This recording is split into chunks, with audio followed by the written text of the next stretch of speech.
What? You guys thought I was done with Blue Reflection? You thought making nearly an hour-long video was enough to close the deal? Hell no, it wouldn't be that easy. Now, this video, out of all the videos I've made in my channel, may actually be the most expensive one I've made.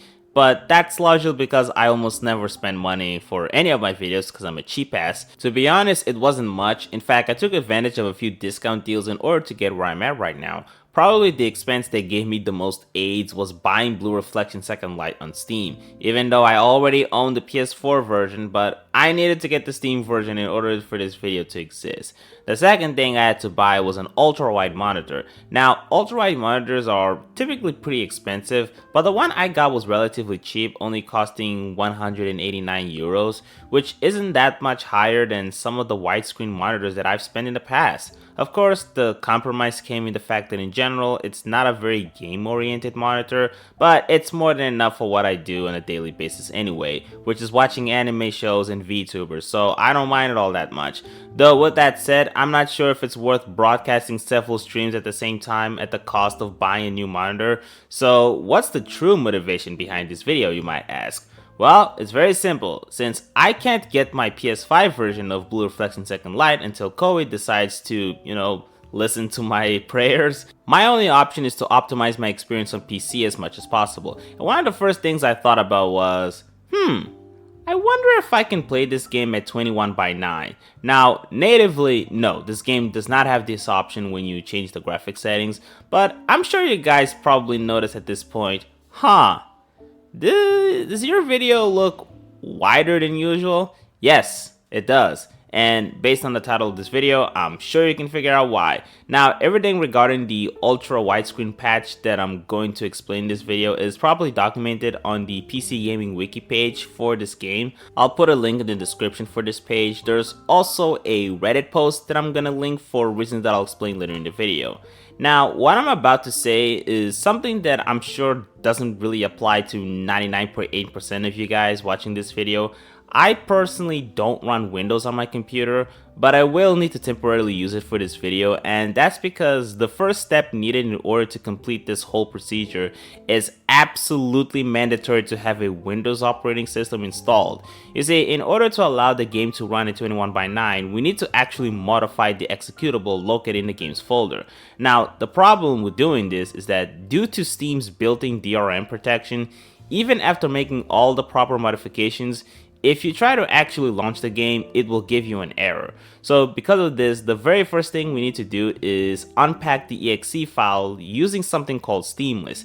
Now, the problem with Steamless is that it's only available on Windows. There is a way to launch the program on Linux with a compatibility layer, and I've tried using practically all of them. I've tried using Wine directly, Lutris, Bottles, and even though Steamless does launch on all of them and will unpack the executable, if you try to actually open the game's exe, it will not launch no matter what you do. Now, I actually do have a separate SSD with a Windows 11 partition, so I was able to follow the instructions shown on this page, and it was a successful endeavor, but I'm a Linux main, so just for the sake of this video, I'm going to pretend like I only have one SSD with Linux on it. Now, the first thing I would need to do, well, besides having the game installed, is that I need to virtualize Windows using Virt Manager. Of course, if you want to use VirtualBox, that should work just as fine. I'm mostly using Virt Manager because it's the one I'm the most accustomed to using, and it also has the best security, which is important for whenever I want to download PS2 raw romantic movies. Now, I'm gonna virtualize Windows 10 instead of the latest one, and that's because Windows 11 has some TPM protection that makes it kind of a pain in the ass to bypass it, so I'm just gonna go with the easier one to virtualize. In fact, it was a pretty surreal experience. I hadn't seen this wallpaper in quite a long time. It reminds me of when I was using my good old crap top that crashed every 30 minutes while editing on HitFilm Express.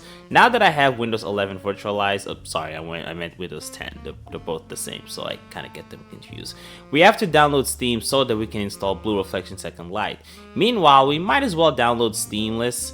Windows will act pretty paranoid about running this program, but don't worry, just ignore the warning and open the program. Granted, if you ever see this warning, you probably shouldn't open whatever file you're trying to run. You decide how cautious you want to be. I'm not pussy, so I'm just gonna run this regardless. Afterwards, you have to pick the exe file that you want to unpack. In this case, it's Blue Reflection. Once selected, just let the program do its thing. It'll probably take like 5 seconds to finish the job. Also, in case you're wondering, no, we're not actually going to play this game on this virtual machine. Instead, we're going to inject a USB pen drive on this bad boy. We then copy the unpacked executable, and well, that's pretty much it. We don't need Windows anymore. Let's get back to using the Penguin. Now that we have the unpacked exe, we'll just need to copy it to the game's directory and replace the original exe that already exists. Also, make sure to actually rename the file to match the original. I think that should be obvious. One thing I recommend doing is always testing the game before we make any future modification, just so we can save some time in case the exe file is corrupted or something like that. At the moment, we still can't play the game in ultra widescreen. What we need to do in order to achieve this is alter the hex values on the exe.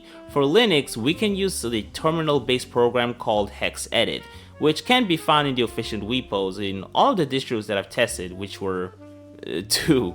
After installing it, you just need to type hexedit in the terminal and it will ask you to pick the file to open. Just copy the directory of the exe and afterwards you'll see a bunch of numbers, like a lot of them. Don't worry, this ain't a big deal. Just press Ctrl S and it will ask you to type the exact hex files that you want to locate. For this, you just need to type 39, 8E, E3, and 3F. And once it drags you to this specific string of values, you have to replace them with the hex values that match your resolution. It varies depending on which ultra-wide monitor you have. In my case, I have a 1080p 21:9 aspect ratio, so I know my resolution is 2560 by 1080, meaning that the hex values need to be replaced with 26, B4, 17, and 40. Once we are done doing this, we will need to also edit the settings.ini file using a text editor. Finding this file is kinda tough. With Windows, you just need to open Documents and search for the game's folder. With Linux, on the other hand, first of all, you probably have to enable hidden files in whatever file explorer you use, then go to .local, then share, then Steam apps, then compact data. Then you have to pick the folder that matches the game's ID. With Blue Reflection Second Light's case, it's 1423600. Then you gotta open the PFX folder, then Drive C, then Users, then Steam User, then Documents, then Koei Tecmo, and finally you'll find the Blue Reflection Second Light folder that will contain the settings.ini file. If you thought it was convoluted as fuck, well, what did you expect? We're literally running a Windows application on a completely different operating system. Anyway, just open the file using Kate if you have KDE. If you don't, well, I don't know, pick whatever text editor you like. Hell, you can even use Vim or Nano to open the file in the terminal for all I care. Anyway, after opening it, really all you need to do is alter the height and width to the resolution that matches your monitor, and then save the changes. Now, by this point, you're pretty much more than ready to launch the game in ultra widescreen, but there's still one thing we need to change. You see, this game likes putting letterboxes during the cutscenes, and since they were primarily designed to be displayed in 16:9, this is what the game will end up looking like. Yeah, not pretty. Now, we don't want this nastiness, so instead, what we're gonna do is we're gonna replace the letterboxes with dialog boxes. To do this, we will need to edit the hex values once again, although I should note that the numbers can change in the future if there's any update on the game. For example, the numbers that they give in the PC Gaming Wiki page are actually outdated. So instead, let's follow my man Blurple Rain and then search and replace the exact hex values that he provided. After that, you can test the game for yourself and quickly realize that, wow, the UI is kind of broken in some menus. It's okay, this can happen sometimes, but in-game the results are pretty fucking solid. Now with that said, would I personally play the game like this? Not really. First of all, I would just rather play the game on a console because all of my save data and DLC is there, so why would I even bother replaying the game in this vanilla state? Also, this game is kind of ass on PC, at the very least on Linux. It can never stay at a consistent frame rate, especially in certain hardscapes.